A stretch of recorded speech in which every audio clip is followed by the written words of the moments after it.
इस वीडियो में आधारशिला मॉड्यूल भाग 1 को प्रश्नोत्तर के माध्यम से हम समझेंगे। इस वीडियो में हम लर्निंग आउटकम क्या है, लर्निंग आउटकम की आवश्यकता किसने डेवलप किया, इसके लक्ष्य के सापेक्ष आकलन संकेतक क्या हैं, ये सब प्रश्नों के उत्तर इसमें खोज रहे होंगे और इसमें हम डिटेल से समझ रहे होंगे। तो पहला हमारा क्वेश्चन है, सीखने के प्रतिफल अर्थात लर्निंग आउटकम क्या है। सीखने के प्रतिफल ज्ञान और कौशल से परिपूर्ण ऐसे कथन हैं जिन्हें बच्चों को एक विशेष कक्षा या पाठ्यक्रम के अंत तक प्राप्त करने की आवश्यकता है। इसके बाद हम देखते हैं कि सीखने के प्रतिफल की प्रकृति कैसी है। ये कथन प्रक्रिया आधारित है और समग्र विकास के पैमाने पर बच्चों की प्रगति का आकलन करने के लिए गुणात्मक और मात्रात्मक दोनों तरीके से जांच योग्य बिंदु प्रदान करते हैं। सीखने के प्रतिफल की आवश्यकता क्यों? सीखने के प्रतिफल ऐसे मूल्यांकन पर जोर देता है जो पाठन सामग्री को रटकर याद करने पर आधारित मूल्यांकन से दूर हटाने के लिए बनाया गया है। शिक्षकों और पूरी व्यवस्था को यह समझाने की भी कोशिश की गई है कि बच्चे ज्ञान, कौशल और सामाजिक व्यक्तिगत गुणों और दृष्टिकोणों में परिवर्तन के मामले में वर्ष के दौरान एक विशेष कक्षा में क्या हासिल करेंगे, यह लर्निंग आउटकम्स के द्वारा समझाने की कोशिश की गई है। सीखने के प्रतिफल को विकसित किसने किया है, यह बात आती है तो यह NCERT द्वारा डेवलप किए गए हैं। लर्निंग आउटकम को और क्या कहते हैं, किन नामों से जानते हैं तो अधिगम परिणाम, सीखने का प्रतिफल और अपेक्षित दक्षता आदि नामों से भी इसको जाना जाता है।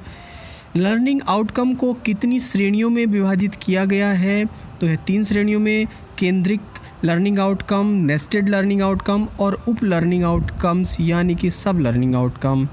केंद्रित लर्निंग आउटकम या फोकल लर्निंग आउटकम्स क्या है, यह व्यापक दृष्टिकोण पर आधारित है। नेस्टेड लर्निंग आउटकम क्या है, ये केंद्रित लर्निंग आउटकम के अंतर्गत आते हैं और सीधे तौर पर शिक्षण प्रक्रियाओं को दिशा देने तथा शिक्षण में सुधार के लिए विकसित किए गए हैं।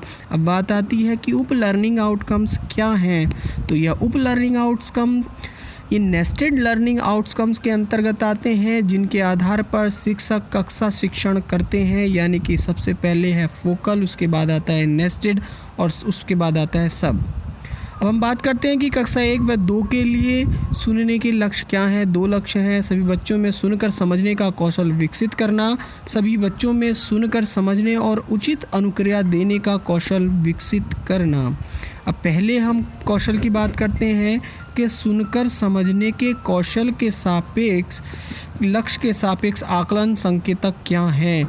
बच्चे समान और असमान ध्वनियों को पहचान लेते हैं, उनमें अंतर कर लेते हैं, जैसे घंटी की आवाज़, ढोलक की आवाज़। बच्चे सुनकर समान ध्वनि वाले शब्दों को पहचान लेते हैं, जैसे तन, मन, धन, वन आदि। यह सुनकर समझने। इसके बाद बच्चे शब्दों को सुनकर शब्दांशों को अलग अलग कर लेते हैं, जैसे माला को माँ और ला, घर को घर, घ और रे। बच्चे ध्वनियों को सुनकर वर्णों और अलग अलग कर लेते हैं, वर्णों को भी अलग कर लेते हैं, जैसे माला में मैं, ए, ले, ए, माला। अब बात करते हैं कि सुनकर समझने और उचित अनुक्रिया देने के लक्ष्य के सापेक्ष आकलन संकेतक क्या हैं। बच्चे सरल निर्देशों को सुनकर अनुक्रिया देते हैं, जैसे बायां हाथ उठाओ, बस्ते से किताब निकालो। बच्चे सुनकर वर्णों की ध्वनि में अंतर कर लेते हैं। बच्चे सुनकर असमान ध्वनि वाले शब्दों में अंतर कर लेते हैं, जैसे आम, नाम, तोता। बच्चे कविता कहानी सुनकर शिक्षक के निर्देशानुसार अनुक्रिया देते हैं, जैसे किसी शब्द विशेष पर ताली बजाना। बच्चे सुनकर व समझकर निर्देशों का पालन करते हैं, जैसे गोल घेरा बनाओ, पौधों को पानी देकर आओ, श्याम पट पर लिखो आदि। अन्य लक्ष्य के सापेक्ष हम आकलन संकेतकों को नेक्स्ट वीडियो में देखेंगे। और यदि वीडियो ये पसंद आए तो प्लीज़ मेरा चैनल यदि सब्सक्राइब ना किया हो तो सब्सक्राइब करें और बेल आइकन दबाएं, जिससे सारे नोटिफिकेशन आपको मिलते रहे। Thank you.